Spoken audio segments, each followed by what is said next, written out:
Hey guys, what if here? Welcome back to NASCAR 2003 for race 12 of 36. I went with the old intro. I know I'm. That doesn't that sound weird? Where's the melancholy? I know it's melancholy. Opening. Well, I don't know. I just felt like doing it this time, but the darkness is still around us. We're still undefeated in every aspect of this game's reality, and it is quite horrifying. It doesn't show who won the Open, but somebody did that I don't know of. There's, again, not a whole lot else to show because this last race was a 9-point event. So, longest race of the season. That's probably going to give us the biggest opportunity and chance to probably win, but we'll see and find out. So, let's get into it. Thank you to my Tier 2 Patreon people, as well as my YouTube member support channel. Personally, get early access videos like this, as well as channel emos when I stream and all that. I really appreciate it. It does go a long ways. So, just thank you as always. I don't know what I was doing with this. I don't know that's not an FU. That's just me being weird with that. I don't know. Anyways, finger ailments aside, let's just get into it. Got Tony Stewart, Dale Jr. on the front row. Tony Stewart's just been extremely good this entire season. His average finish I saw off camera was like 5.6, so he's doing relatively well. It's a shame that my average finish is first. So obviously default, everything the same as usual with that. Just, yeah. That's really it. So we'll just get into it, have Emran and friends take it away, and hopefully they just have a normal commentary and they don't come up with lies like saying Kurt Busch has 3. That's like the 4th time it's happened this season. It's way too many times now. I should make that into a supercut. Welcome everyone to Charlotte, North Carolina. It's time once again for the running of the Coca-Cola 600 here at Lowe's Motor Speedway. And EA Sports is here to bring you all the action. This is a hometown crowd for a lot of these drivers. This track was the first one to focus on spectator comfort, and it shows. This place always draws an enormous crowd. Most of the team shops are located in this area, which give it a hometown feel. We're in for some great racing here at Lowe's. Kenny Wallace has not had much of a year so far at these Speedway tracks. Yeah, I really feel bad for those guys this season. They come to these tracks and work so hard, but they just never seem to get the car just right. Stanton Barrett must have had problems in qualifying this week. Yep, he was due for one of these bad starts, though. Nobody can start up front all year. You're gonna have a bad qualifying now and then. Kurt Busch always seems to be near the front at the finish. Oh yeah, to have an average finish in the top 10 for the season is mighty impressive. It can often be the difference that wins championships.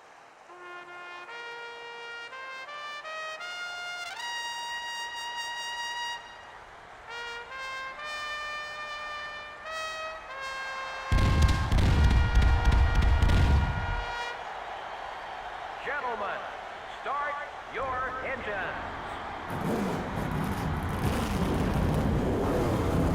Well, I don't think EA ever foresaw someone having an average finish, a first, or a top 5, because they really undersold the fact that I'm just that good. Also, another thing I never really think about is, why does Dale Jr. not have alternate schemes? He has the 2002 and 2001 cars in the game, but they're just never run. It's just weird. I don't know. It's just something to think about. I didn't even see any. Oh, okay, Cray was an alternate scheme, but anyways, let's get into it. 40 laps, longest race of the season. I believe this race also has day to night transition, so that's also pretty neat. This game just had it all with a bunch of different like small details, which is pretty wild that 20 years later, and I guess technically, Ignition has it, so I don't know. I don't know the whole day to night freaking lore, but this is one of the earliest ones to have it. I think the PS1 games might have had it as well. But hey, anytime it's there, there is some form of appreciation. I had to hit the brakes there, so I didn't know what was going on there. I've done practice, probably too much practice here with the All-Star race, and now that we're going back here, like back-to-back, it's sort of like really priming me up to be like extra good here, so yeah, we'll see how this goes. Again, they did another weird checkup. Luckily, it didn't affect me, but it was kind of freaking me out there, but yeah. So, naturally, be pitting right around halfway, so lap 20. And it's pretty simple, pretty straightforward pit, just pitting with all that. And car is fast, just like usual. It only took us 7 laps to go from 20th to 1st. I'm assuming since we're doubling that, just about, it should take us maybe 14 laps to get to first, but could be wrong. I guess we'll find out. But yeah, it's nice to go to a track where they do give you room, a lot of room. Yep, I know I say it weird, but yeah, just that was almost bad. I didn't give myself enough leeway in that corner. Johnny Benson in altered scheme, nice to see. It's like the only two I've noticed that had alternate schemes was Johnny Benson and Ricky Craven. Well, Repo9 tried to block. I don't know what that was about. Like, that was not really necessary. But, yeah, we're just kind of cutting through the field. It's going to take probably some time to get up to the front. But it's pretty textbook, pretty typical. I'm just waiting, very curious to see what the comments are going to be saying about this series, because this is so almost unwatchable. I don't know how to really put it. It's just, I don't know. I don't know what they're going to think of this. I made memes about, like, one of the Thunder 03 videos being, like, the least views ever, right? This, I mean, obviously, I think my least views is, like, 7 views. So I guess that's never, ever going to be legitimately thwarted. But in terms of, like, a view count for, like, an entirety of a Let's Play series, this will probably be the lowest. If we're going by that metric, then probably so. I can't imagine it getting any lower. Jeff Gordon, I like that alternate scheme. Very cool. You're like a race late on that with because that was supposed to be around at Richmond typically. I guess technically it's for the fall, but whatever. It's cool to see it regardless. And we're just kind of cut up through the field. The field's still relatively bunched up, so yeah, this is quite disgusting. And I thought, you know, it was funny because maybe in the All-Stars, I think I was talking about they kind of made them a little bit tougher. I don't know if that's the case now. I might be very, very horrifically mistaken. Richmond was kind of that. I was sort of correct in that. Not sort of. I was correct in that. Not here. It almost seems... It definitely seems a lot easier. It's a shame. And also, it's crazy, too, that Ricky Craven has more laps led than Jeff Gordon still, and I think that trend's going to continue because Gordon's nowhere near the picture of getting to the front. And we were just cutting through this field like butter. Like warm, room temperature butter. Not even just hot butter, no, just like room temperature. And we get by Craven's wonderful alternate scheme. And we'll get by Elliott Sadler, and that puts us into P6 before lap 10. Kyle Dale Jr., we're going to kind of try to do that a little bit. I was trying to do that Thunder 04 tactic, bait him up high and cut down low. Kind of miscalculated that a little bit, but didn't really affect him too much. Just gave him a little dent on the right rear, something that the AI like to do to me all the time, so I gave it back. I don't know if he was really deserving of it, but we just kind of sent a message that, hey, I don't like that too much. Now we're inside the top 5. Now we're 4th. Tony Stewart leading. Not really surprised by that. The car got really tight in that corner, so that was interesting. Getting to the inside, Newman here for position. I felt the dirty air kind of kick in. Like it was wanting to try to push in the corner. Which, again, many layers to this game that I appreciate. I appreciate the fact that dirty air can be a thing, or you can kind of feel it in the car where it just kind of gets tight. It's not like, can you imagine if Heat 4 did something like that where they recreated the 550 package dirty air? Like, I wouldn't even be able to get this close to Mark. I don't even know how much I would be able to even get through the field. So, I don't know. It's just, ugh, it's gross. But it's neat to kind of see that in this game, because I don't really think it was felt much at all in Thunder 03 to my knowledge. At least in this game, it feels like that is the case. Anyways, we're up to 2nd. I predicted we were going to get the lead around lap 14. That's almost going to happen. So I was kind of right on the mark there based on the proper analyses of the All-Star race and how we went up from like 20th to 1st in like 7 laps. So yeah, pretty accurate. So I'm just a freaking professor of guessing, using estimations very well. The nerd goggles are on very thick at the moment. Anyway, so the inside of Stewart. Really didn't give me much of a fight, but we just kind of had like the perfect run off the corner. And just get through here rather calm. Kind of slowed up a bit too much, but I was making sure I hit my marks. And we got the lead, and that's basically all she wrote. And now I can listen to my Toby Keith music and pass the log these laps away. Been this lap, pretty simple stuff. I mean, we pulled away. It's really there's nothing really to talk about. So As long as the pit crew do okay, then we'll be fine. The crew jumps over the wall and begins to service this machine. This is their opportunity to shine. They can't make any mistakes here. It'll be a routine 4-tire change. They'll also put in 2 cans of gas, 4 tires of gas on this stop. So 15-6. Pit crew do what they need. And now we're just going to see where the cycle's at, which it should be clearly first. So, unfortunately, we're just not going to leave as much laps as I ideally would like, but otherwise, I think we're going to have a very, very disgusting overall, like, interval result to boast my pride. And instantly we go. So, see you all at the end of the race. My flag's out. I really don't know what to say. This is just kind of another ass cooking, whooping. Ass cooking. I don't know what that is, but yeah, didn't expect it to be to this insane degree, but this is definitely going to be in the top 5 highest margins of victories in this Thunder series, so that's wholesome.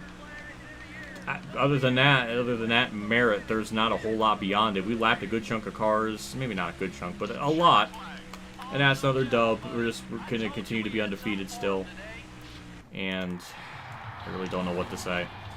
I think Dover might have a shot of maybe us not winning just because Dover's just really tough even in career mode, so there could be a chance maybe that we'll lose there. I don't know. I'll take anything at this point because I don't know what to really say. Again, I like to preface how they act like this is like such a big deal what I did. It's like it was like the easiest one. In fact, that race was like our biggest margin of victory. Granted, we had, you know, more laps to really take advantage of that, but still, I mean, we got to lead pretty quick. So, yeah, they're really trying to sell this as, like, me working hard. I was, like, the complete opposite. They should have just talked about how the bridge collapsed and how it injured people. That would have been more exciting. So, I guess the All-Star race just doesn't have a unique trophy. That does. So, I don't know. I don't know what... I truly don't... I got nothing. That's a big-ass lead. Didn't we... How did we gain 9/10 of a second on that last lap? Didn't we just hit 11 on the last lap? I don't know, man. I'm bewildered, for sure. We did definitely need the most laps. Dale Jr., Tony Stewart, good runs. Same with Newman. Jeff Gordon, I think I saw DNF or blow up with like 5 to go, so sucks for him. And Sterling Marlin 10th. Ricky Craven 11th. Good. Shockingly good run for him. That's the rest of it. So we lapped up to 31st. No, 30th, so 29 on lead lap. And Jeff Gordon did DNF. He's just taking it back like a throwback to his 2002 late season collapse. That's what he was throwing it back to. I don't know.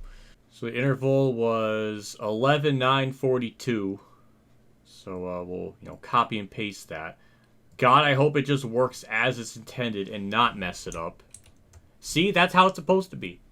Why has it got to be like a math equation sometimes? So yeah, 11:09:42. That puts it as our 3rd highest finish. You can't see it because my face cam's in the way. But yeah, 11. Yeah, it's 3rd. Very close to getting 2nd. But it's really only the 6th race that's reached the over 10-second mark. So it's welcome to that club. And I guess on that last lap we surpassed the Richmond one from Thunder 03. So that's interesting. That's the only thing I got going with that. Is other than to really accentuate that, damn, that race was we were very dominant. Next race is Dover. I'm kind of excited for that because I really feel like that's a chance where we can just straight up lose for once. Tony Stewart, again, doing his best to hang on, but it's just not enough. Newman still stays in 3rd. Marlin still in 4th. Ricky Rudd, I think, drops to 6th. So, again, kind of surprising Marlin's just hanging on as strong as he is. He's better in this game than he was in Thunder 03, apparently, from at least the one season I did, which is... that doesn't make a whole lot of sense to me. Even in 2000, even if Thunder 03 is modeling off of Thunder 2002, like, he was still really good that year as well, so I don't understand this random dip. I don't know. Kent is still doing good. Dale Jr. Having a weird year. Matt Kenseth is ahead of him. That's how strange it's been.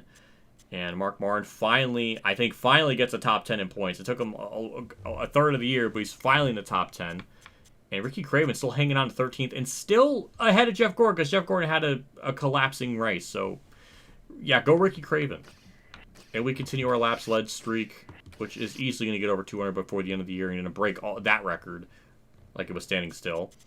So that's going to be funny. Newman's still second. So nothing different there. Other just funny to see how high it's going to go up. So that's it. I don't think there's a whole lot else to show. Next paint scheme will be the Rubbermaid commercial Ford. So nice to run that back once again. But that's really it. We're going to wrap things up. Big shout out to the Patreon supporters today for our Champ 15, Kamikazegames, Bailey Carey, Mexico Late 1986, Jason Hellman, and my name is John for support again. I appreciate you guys do for my channel every single month. It does me a lot. Always goes a long ways with everything. It's just really appreciated and really cool and awesome. It's just thank you. That's just, it's a wholesome thing you guys do. See you on the next episode. I'm a little bit excited because there may be a chance we don't win, and that'll be really amazing. Because right now we are almost going to break the modern era win record of 13 wins, which we've done in every other season prior. But this one, I feel like we have a shot. But then again, I could be horrifically wrong. So it's hard to take my words much worth of anything. So I guess we'll just kind of see how it goes from there. But for now, that'll do it for me. See you all next video. See you all later. And as always, have a good day, everyone.